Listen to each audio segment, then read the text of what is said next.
नमस्कार, स्वागत है आपका एन न्यूज के इस बुलेटिन में। आपके साथ मैं हूं पूजा परमार। खबरों की शुरुआत करते हैं। मुख्यमंत्री भूपेश बघेल ने बाबा गुरु घासीदास जी की जयंती के अवसर पर लालपुर धाम में आयोजित गुरुपर्व मेले में शामिल हुए। गुरुपर्व मेला में उन्होंने लालपुर धाम में संचालित शासकीय हायर सेकेंडरी स्कूल का नाम बदलकर गौटिया स्वर्गीय श्री अंजोर दास पाटले के नाम पर करने की घोषणा की।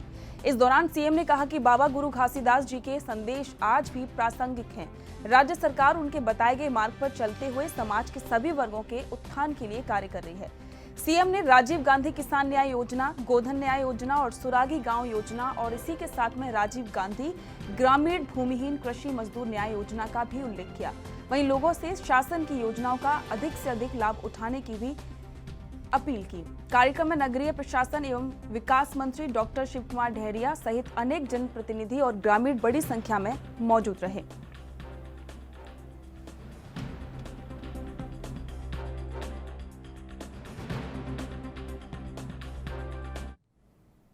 सतनाम पंथ के प्रवर्तक बाबा गुरु घासीदास जी की जयंती पर छत्तीसगढ़ के मुख्यमंत्री ने सभी प्रदेशवासियों को बधाई और शुभकामनाएं दी। इस दौरान सीएम ने कहा कि बाबा गुरु घासीदास जी का जीवन, दर्शन और विचार मूल्य पूरी मानव जाति के लिए कल्याणकारी हैं और अनुकरणीय भी हैं। इस दौरान मुख्यमंत्री ने कहा कि गुरु घासीदास बाबा जी की जयंती पर अगले 15 दिन तक प्रदेश के गांव-गांव में आयोजन होगा।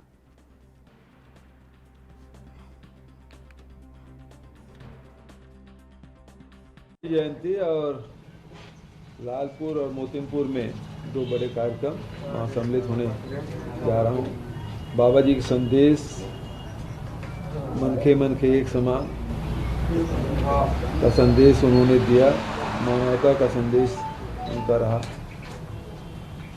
और सत्य के ही ईश्वर माना है उन्होंने। तो ये पूरा 15 दिन गुरु घासीदास जयंती का आयोजन हमारे छत्तीसगढ़ के गांव-गांव में बहुत हर्षोल्लास के साथ पंथी टोली मांदर के थाप में नृत्य करते, गीत गाते सभी जगह दिखाई पड़ेंगे। तो एक उत्सव का माहौल पूरे छत्तीसगढ़ में बाबा जी की जयंती, जिसे हम सब शामिल होकर आशीर्वाद भी लेते हैं और उस रास्ते पे चलने का संकल्प भी लेते हैं। छत्तीसगढ़ के मुख्यमंत्री भूपेश बघेल ने अपने ट्विटर अकाउंट पर वीडियो शेयर करके धान की कटाई के बाद पराली जलाने की बजाय नए मॉडल के बारे में बताया है। वीडियो शेयर करके सीएम ने लिखा, धान की कटाई पूरी हो गई है। पराली को, जिसे छत्तीसगढ़ में हम पैरा कहते हैं, खेतों में जमा करके रखा गया है। इसे किसान जला नहीं रहे हैं, बल्कि गौठानों यानी कि गौशालाओं में दान करेंगे। गोबर निकलेगा तो बेच सकेंगे। इससे छुट्टा जानवरों की समस्या भी दूर हो रही है और प्रदूषण से भी बचाव है। ये एक कारगर मॉडल है।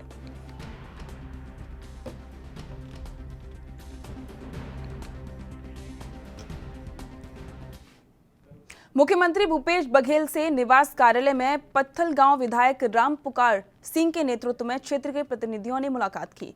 प्रतिनिधियों ने मुख्यमंत्री को उनके 3 वर्ष का कार्यकाल पूर्ण होने पर बधाई दी और शुभकामनाएं भी दी। प्रतिनिधियों ने जन कल्याणकारी योजनाओं को लागू करने के लिए आभार पत्र सौंपकर मुख्यमंत्री का अभिनंदन किया और इसी के साथ उन्होंने पत्थलगांव क्षेत्र के युवा लेखक श्रेयांश मित्तल द्वारा लिखित पुस्तक हौसलों की उड़ान की प्रति भी भेंट की।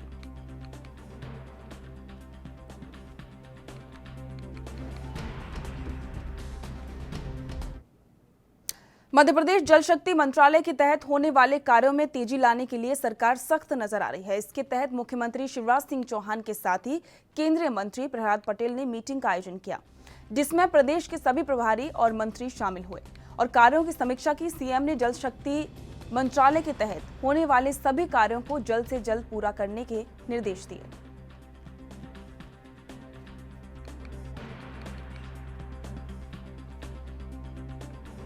आपको बता दें कि मध्य प्रदेश में जल शक्ति मंत्रालय के तहत होने वाले सभी कार्यों की समीक्षा के लिए मुख्यमंत्री शिवराज सिंह चौहान ने एक बैठक का आयोजन किया। इस बैठक में केंद्रीय मंत्री प्रहलाद पटेल भी शामिल हुए और उन्होंने जल शक्ति मंत्रालय के अधीन होने वाले कार्यों की समीक्षा बैठक की और साथ ही सीएम ने निर्देश दिए कि जो भी जल शक्ति मंत्रालय के अधीन जो कार्य हैं उन सभी को जल्द से जल्द पूरा किया जाए ताकि जनता उनका भरपूर लाभ उठा सके। और इस समीक्षा बैठक में प्रभारी मंत्री भी शामिल हुए। मध्य प्रदेश में पुलिस कमिश्नर प्रणाली लागू होने के बाद शिवराज सिंह सरकार यूपी सरकार की तर्ज पर गैंगस्टर एक्ट लाने की तैयारी में है। इस एक्ट का ड्राफ्ट गृह विभाग ने तैयार कर लिया है। मुख्यमंत्री शिवराज सिंह चौहान की सैद्धांतिक सहमति के बाद इसे कैबिनेट में बैठक में रखा जाएगा। इसके बाद मध्य प्रदेश विधानसभा के शीतकालीन सत्र या फिर साल 2022 के बजट सत्र में पेश किया जा सकता है। मध्य प्रदेश के मुख्यमंत्री शिवराज सिंह चौहान अब यूपी के मुख्यमंत्री योगी आदित्यनाथ की राह पर चल पड़े हैं। योगी सरकार के गुंडा नियंत्रण अधिनियम की तर्ज पर अब एमपी में भी शिवराज सरकार गैंगस्टर एक्ट में संशोधन करने की तैयारी में है। इस एक्ट के तहत दर्ज प्रकरणों पर न्यायालय में अगले से अलग से सुनवाई की व्यवस्था रहेगी ताकि निर्णय जल्द हो सके। वहीं कलेक्टरों को आरोपियों की संपत्ति की जांच, आय से अधिक संपत्ति होने पर राजसात करने के अधिकार होंगे। वहीं आरोपी को भी ये साबित करना होगा कि उसने वैधानिक तरीके से संपत्ति अर्जित की है। इसके अलावा गवाहों को सुरक्षा देने के लिए भी इसमें प्रावधान किए गए हैं। इसके दायरे में वे सभी अपराध शामिल किए गए हैं जिनमें एक से अधिक व्यक्ति की भूमिका होती है।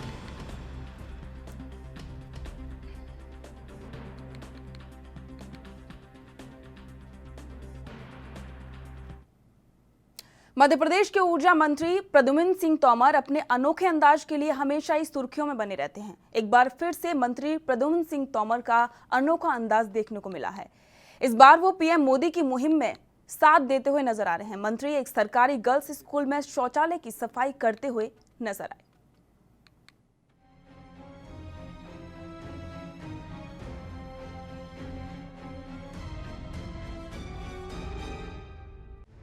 मध्य प्रदेश के ऊर्जा मंत्री प्रद्युम्न सिंह तोमर अपने अनोखे अंदाज के लिए हमेशा से ही सुर्खियों में बने रहते हैं। वो कभी सड़क पर झाड़ू लगाते, कभी सार्वजनिक शौचालय की सफाई करते, तो कभी बिजली के पोल पर चढ़कर झाड़ियां साफ करते हुए नजर आ चुके हैं। तो वहीं एक बार फिर से मंत्री प्रद्युम्न सिंह का अनोखा अंदाज देखने को मिला है। इस बार वो पीएम मोदी की मुहिम में साथ देते नजर आ रहे हैं। जी हाँ, शुक्रवार को एक बार फिर से वो ऐसे ही अंदाज में दिखे जब वे सरकारी गर्ल्स स्कूल में शौचालय की सफाई करने लगे।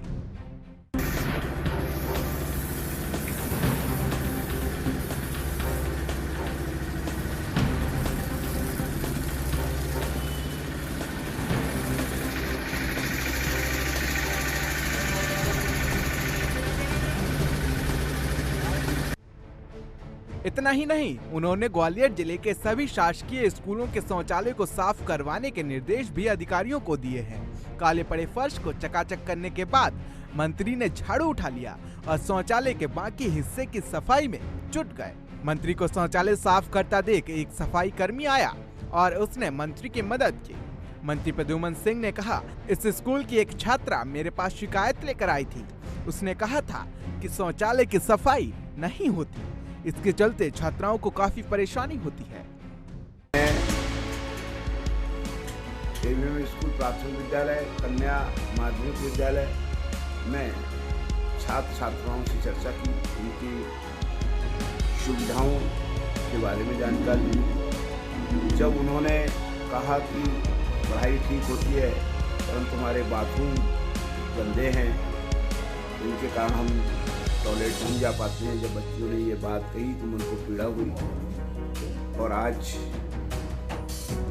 स्वयं उस विद्यालय के टॉयलेट भी साफ किए और जिलाधीश को, नगर निगम को और जिला शिक्षा अधिकारी को निर्देश दिए हैं कि ऐसे सभी विद्यालयों के शौचालय का नियमित रूप से सफाई हो, जिससे हमारे नौनिहालों को कोई परेशानी न हो। प्रद्युम्न सिंह अपने अनोखे अंदाज के चलते काफी चर्चा में रहते हैं। इसी साल अक्टूबर में वह ग्वालियर में एक भैंस को सड़क पर टहलाते दिखाई दिए थे। उनका वीडियो सोशल मीडिया पर जमकर वायरल हुआ था। वीडियो में ऊर्जा मंत्री भैंस की रस्सी अपने हाथ में थामे सड़क पर अंधेरे में ट्रैफिक हटाते हुए देखे जा रहे थे। उनकी सुरक्षा में तैनात रहने वाला पुलिस बल भी उनके पीछे पीछे जा रहा था। तो वहीं इस बार मंत्री प्रद्युम्न सिंह अपना वीआईपी कल्चर भूल बैठे और टॉयलेट को चकाचक कर दिया। Bureau report, NB news. Madhya Pradesh के ग्वालियर में आजादी का अमृत महोत्सव के तहत कार्यक्रम का आयोजन किया गया। इस कार्यक्रम में अंतर्गत डीआरडीओ के द्वारा प्रयोगशाला का आयोजन किया गया, जिसमें युवाओं ने बढ़ चढ़कर हिस्सा लिया। प्रदर्शनी प्रयोगशाला में डिफेंस से जुड़े कई प्रोडक्ट्स को दर्शाया गया। ग्वालियर डीआरडीओ के साइंटिस्ट AK गोयल ने बताया कि इसका मुख्य उद्देश्य युवाओं को जोड़ने का है, ताकि युवा पीढ़ी डिफेंस से जुड़े और उसमें काम आने वाले प्रोडक्ट्स के साथ फ्रेंडली हो जाए।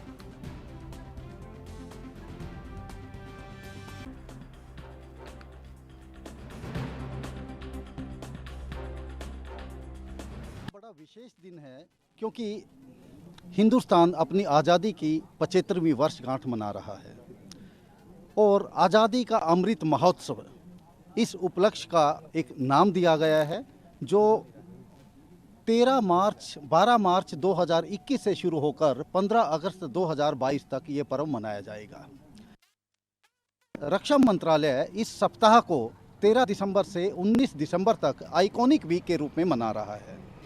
तो क्योंकि ये प्रयोगशाला ग्वालियर में स्थित है, तो हमने सोचा कि ग्वालियर वासियों के लिए इस प्रयोगशाला में क्या रिसर्च हो रही है, क्या प्रोडक्ट्स बन रहे हैं, और जो नए स्कूल के या एकेडमिक इंस्टीट्यूशंस के बच्चे हैं वो हमारे साइंटिस्ट के साथ रूबरू हो जाएं, इसके लिए हमने ये इस प्रदर्शनी का आयोजन किया है।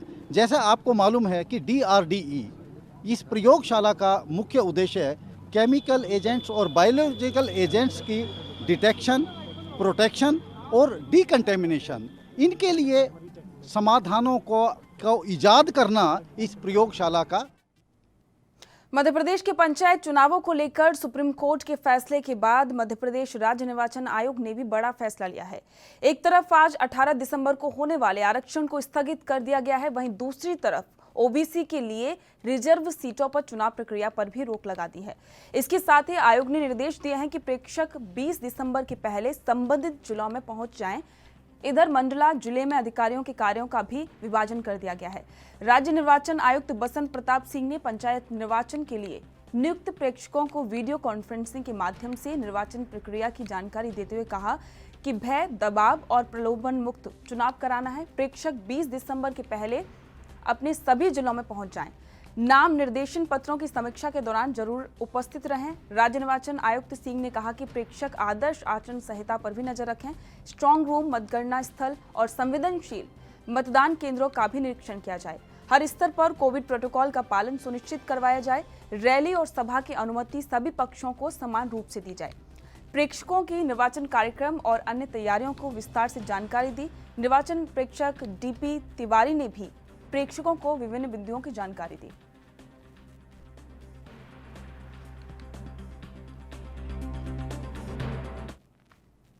मध्य प्रदेश में अन्य पिछड़ा वर्ग के लिए किया गया आरक्षण पंचायत चुनावों के टलने का कारण बन सकता है। सुप्रीम कोर्ट के आदेश के बाद फिलहाल राज्य निर्वाचन आयोग ने पंचायत चुनावों से ओबीसी आरक्षण हटा दिया है।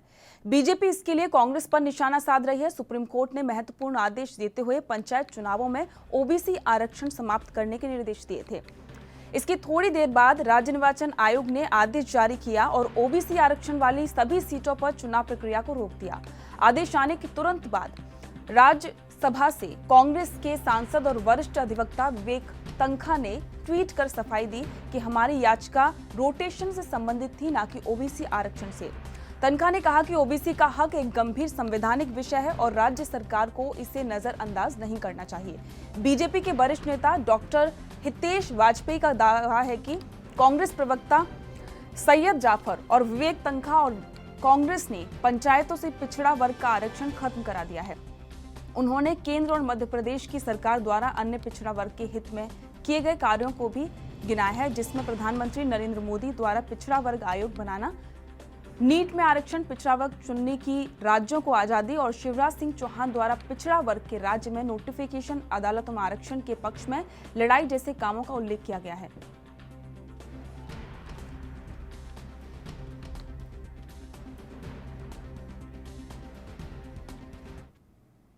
वक्त हो गया ब्रेक का, जल्द लौटेंगे।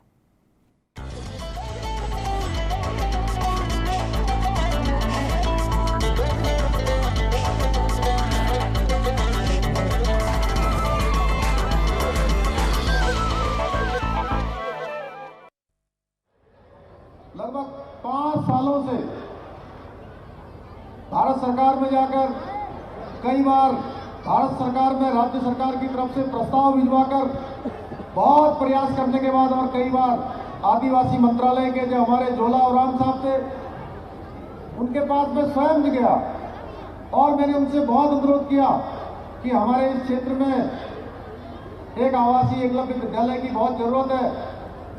तो मैं भारत सरकार के उस समय के मंत्री जोला ओराम साहब को और हमारे भारत सरकार के, हमारे देश के लोकप्रिय प्रधानमंत्री आदरणीय नरेंद्र मोदी जी का भी आप सबकी तरफ से धन्यवाद करना चाहता हूं कि उन्होंने हमको ये सौगात दी और इस आवासीय एकलव्य विद्यालय के खुलने का मार्ग प्रशस्त हुआ। बहुत लंबा संघर्ष हमारा इसमें चला है। मैं आज के अवसर पर, चूंकि खटीमा में आज यहाँ पर 84 योजनाओं का शिलान्यास हुआ है, 12 योजनाओं का लोकार्पण हुआ है, कुल मिलाकर 96 योजनाएं शिलान्यास और लोकार्पण होकर 269 करोड़ रुपए का आज लोकार्पण और शिलान्यास हुआ है। मैं इस सबकी आप सबको बहुत बधाई देना चाहता हूं। भाइयों बहनों, आज खटीमा की इस पावन भूमि को मैं अपना शीश झुकाकर नमन करता हूं।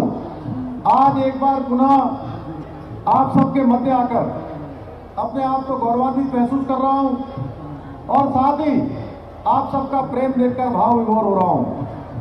आपने अपने इस भाई को, अपने बेटे को हमेशा आपने आशीर्वाद दिया है, हमेशा आपने मुझे समर्थन किया है।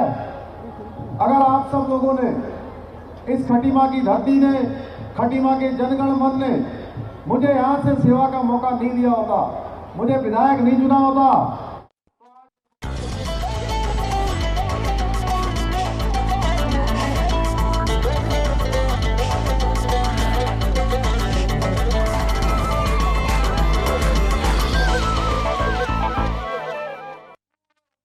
ब्रेक के बाद स्वागत है। एमपी के इंदौर विधानसभा क्षेत्र क्रमांक 1 के विधायक संजय शुक्ला की पहल पर उनके विधानसभा क्षेत्र के नागरिकों को अयोध्या की यात्रा कराने के सिलसिले की शुरुआत आज से हो चुकी है। आज से पहले समूह के अयोध्या यात्रा पर रवाना होने के पहले पूरे क्षेत्र को सजाया संवारा गया।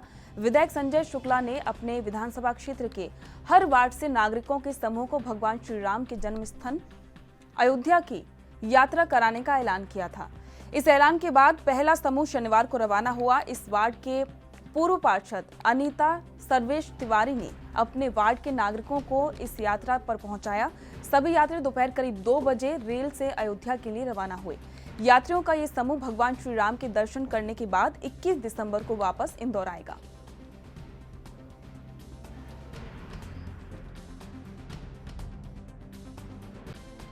अयोध्या लिया जा रहा है, कितने लोगों को लिया जा रहा है? देखिए, ये मध्य प्रदेश की पहली यात्रा है जो राम भगवान की यात्रा के लिए जो अयोध्या, आज हमारी जो माताएं बहनें, हमारे बुजुर्ग, इसमें कई युवा लोग भी हमारे साथ जा रहे हैं। ये पहली यात्रा विधानसभा एक चालू हुई है, ये लगातार हर महीने ये यात्रा रहेगी।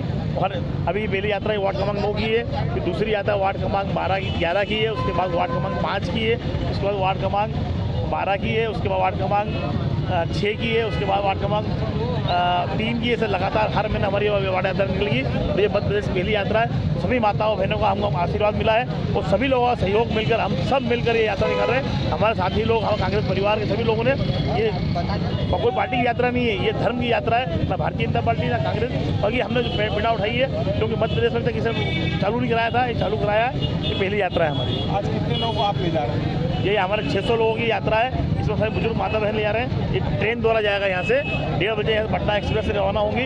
उसके अलावा अयोध्या में वहाँ रेल स्टेशन बसों द्वारा उनको व्यवस्था की जाएगी, वहाँ नाश्ते की व्यवस्था, खाने की व्यवस्था, उसके अलावा भजन की व्यवस्था, और 2 दिन की वहाँ फिरा कर यात्रा ये 21 तारीख को वापस यहाँ आएगी। कितने दिवसीय यात्रा है? ये 4 दिन की यात्रा है। 4 दिन में यहाँ आना जाना और रहना और वहाँ दर्शन करना और सभी आसपास की जो जगह है उसको घुमा फिरा के वापस इंदौर आएगी। एमपी के शिवपुरी के जिला अस्पताल में सफाई कर्मचारियों की हड़ताल के चलते सफाई व्यवस्था पूरी तरह से चौपट हो गई है। वहीं अस्पताल में जगह जगह गंदगी के ढेर लग गए हैं। कहीं ना कहीं संक्रमण के फैलने का भी खतरा मंडरा है। वहीं गंदगी से अस्पताल में हाल बेहाल है, जिससे मरीजों को भी परेशानियों का सामना करना पड़ रहा है। इस मामले में सफाई कर्मचारियों का कहना है कि अस्पताल में सफाई व्यवस्था का ठेका है और ठेकेदार के द्वारा पिछले 3 महीने से इन सफाई कर्मचारियों को वेतन नहीं दिया गया है, जिससे सफाई कर्मचारियों के सामने परिवार का भरण पोषण करने से परेशानी का सामना करना पड़ रहा है। इस मामले पर अस्पताल अधीक्षक का कहना है कि अस्पताल के वार्ड में कहीं भी गंदगी नहीं है और लगातार सफाई हो रही है। अस्पताल के बाहर जरूर गंदगी है, जिसे जल्द से जल्द साफ करवाया जाएगा। जिस दिन से ठेका हुआ उसी दिन से गुमराह किया जाता है, टाइम पे पैसे नहीं मिल रहे। अभी 4 महीने का वेतन रुका हुआ पड़ा है सर, वो अभी तक पैसे का भुगतान नहीं हुआ सर। सभी लोगों को परेशानियों में गिर गए, परेशानियों का सामना करना पड़ रहा है, बच्चे परेशान हैं, भूखे मर रहे हैं, क्या करें साहब। गरीब लोगों का एक ही चारा रहता है कि हड़ताल कर दो। तो इसमें कितने लोग हैं? इसमें सर 50-52 लोग के करीबन कर्मचारी हैं, सफाई कर्मी। आपने सफाई व्यवस्था चमरा गई है, चारों तरफ गंदगी फैली हुई है। जी हाँ सर। तो अधिकारियों से बात हुई आपकी? जी सर हो गई सर, CS सर से हो गई है सर। कलेक्टर साहब को भी आवेदन लगाया सर। बोले किसी ने? उनने कही कि जो भी हम तो ठेकेदार को आप सुपुर्द में है, ठेकेदार जाने सर या फिर आप जाने। समस्याओं का समाधान भी किया जा रहा है, पत्र लिखा चुका है शासन को। और बाकी जो रेगुलर सफाई कर्मी हैं, जो संविदा के दूसरे हमारे स्टाफ है, वो सफाई लगातार किया जा रहा है। तो गंदगी पड़ी है, उसको वीडियो बनाई है, वीडियो आपने क्लिपिंग बनाई होगी, मैं आपको सामने कैमरे में दिखा देता हूँ कि जहाँ भी है वो डिब्बे अधिकतर साफ हो चुके हैं। अब ये तो रेगुलर चूँकि मूवमेंट है मरीजों का, इसलिए गंदगी होती रहती है, बार बार सफाई होती है। वार्डों में भी जिसमें मरीज भर्ती है उसमें गंदगी फैली है, कहीं ना कहीं संक्रमण को दावत है।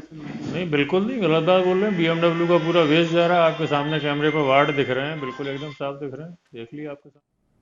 मध्य प्रदेश के स्कूल शिक्षा मंत्री इंदर सिंह परमार ने कहा कि कक्षा MP बोर्ड 5वीं और 8वीं बोर्ड की परीक्षाएं इसी साल आयोजित की जाएंगी। इसके लिए तैयारियां पूरी कर ली गई हैं। हालांकि पहले चर्चा थी कि MP बोर्ड 5वीं और 8वीं की ऑनलाइन बोर्ड परीक्षा नहीं हो पाएंगी। कोरोना की तीसरी लहर की संभावनाओं को देखते हुए आंतरिक मूल्यांकन के आधार पर उनके रिजल्ट तैयार किए जाएंगे, जिसमें स्कूल शिक्षा मंत्री इंदर सिंह परमार ने कहा कि इस सत्र में MP बोर्ड 5वीं और 8वीं की बोर्ड परीक्षाएं ली जाएंगी, जिसके लिए व्यापक स्तर पर तैयारियां की जा चुकी हैं। इतना ही नहीं, इंदर सिंह ने कहा कि मध्य प्रदेश में 53 विश्व स्तरीय स्कूल तैयार किए जा रहे हैं। साथ ही शिक्षा की गुणवत्ता में सुधार के लिए 350 CM राइज स्कूल की स्थापना भी की जा रही है। परमार ने कहा कि शिक्षा के क्षेत्र में महत्वपूर्ण परिवर्तन के लिए भाषा के महत्व पर जोर देना अनिवार्य है, इसलिए मातृभाषा में अध्ययन अध्यापन के बाद भी व्यापक स्तर पर रखी जाएगी। राज्य शिक्षा केंद्र और अधिकारियों द्वारा भी दावा किया गया है कि पिछले साल की तरह इस साल भी MP बोर्ड 5वीं और 8वीं की बोर्ड परीक्षा आयोजित नहीं किए जाएंगे। वहीं आंतरिक अंगों के मूल्यांकन के आधार पर उनका रिजल्ट तैयार किया जाएगा।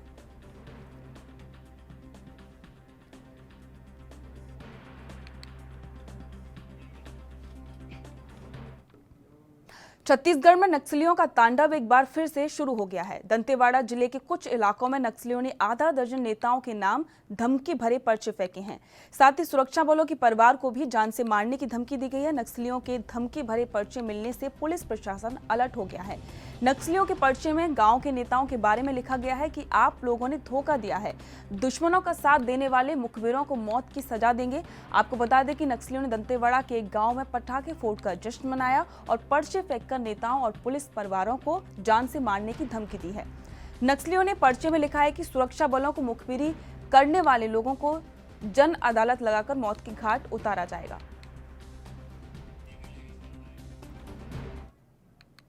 शासकीय स्वशासी स्नातकोत्तर महाविद्यालय सतना में महाविद्यालय की जमीन में बनाए जा रहे स्मार्ट सिटी पार्क के निर्माण के विरोध में छात्रों ने नगर निगम पहुंचकर कमिश्नर को ज्ञापन सौंपा और समस्याओं को जल्द हल करने की मांग की।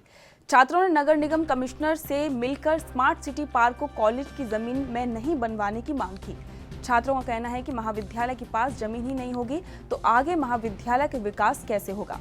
वर्तमान महाविद्यालय में अध्ययनरत छात्रों की संख्या लगभग 15,000 है, लेकिन उसके अनुरूप महाविद्यालय में विकास नहीं है। भविष्य में जब महाविद्यालय का विस्तार और विकास होगा तो जमीन बहुत कम पड़ेगी। छात्रों ने महाविद्यालय की जमीन पर पार्क न बनाए जाने की मांग सहित अन्य समस्याओं की चर्चा की गई। डिग्री कॉलेज के छात्रों ने समस्या का हल नहीं निकलने पर आंदोलन की भी चेतावनी दी।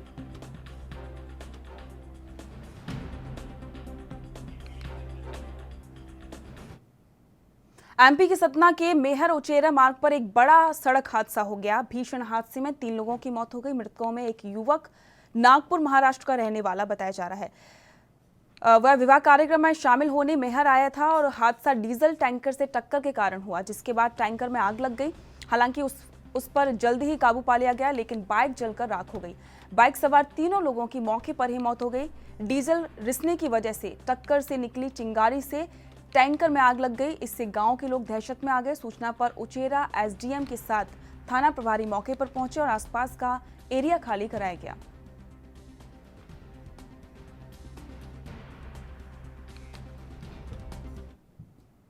मध्य प्रदेश का मौसम इन दिनों बदल गया है। उत्तर भारत की तरफ से आ रही सर्द हवाओं ने राजधानी भोपाल सहित प्रदेश के अधिकतर जिलों में ठिठुरन बढ़ा दी है। पिछले 24 घंटे में ग्वालियर, दतिया और नौगांव में 4 डिग्री सेल्सियस दर्ज किया गया है और 19-20 दिसंबर के बाद प्रदेश में कड़ाके की ठंड बढ़ने के आसार हैं और अगले 24 घंटे में शीतलहर भी चल सकती है। वहीं 25 दिसंबर के बाद बारिश के आसार बन सकते हैं। एमपी मौसम विभाग ने सागर, ग्वालियर, चंबल में अगले 3 दिन तक और भोपाल, उज्जैन, सागर, ग्वालियर, चंबल में अगले 2 दिनों तक शीतलहर की संभावना जताई है। वहीं छतरपुर, भिंड, मुरैना, श्योपुर, ग्वालियर और दतिया में एक दिन पाला पड़ने की भी संभावना है। उत्तर में बर्फबारी के कारण प्रदेश में कई जगह पर रात का पारा 8 डिग्री तक नीचे आ गया है। 4 से 5 दिनों तक तेज ठंड पड़ सकती है। मौसम विभाग के मुताबिक अभी 2 दिन तक मौसम का मिजाज इसी तरह बना रहने की संभावना है। 19 दिसंबर से एक तीव्र आवृत्ति वाले पश्चिम विक्षोभ के उत्तर भारत की तरफ बढ़ने से हवाओं का रुख बदलने वाला है। भोपाल और इंदौर में न्यूनतम तापमान और नीचे आ सकता है।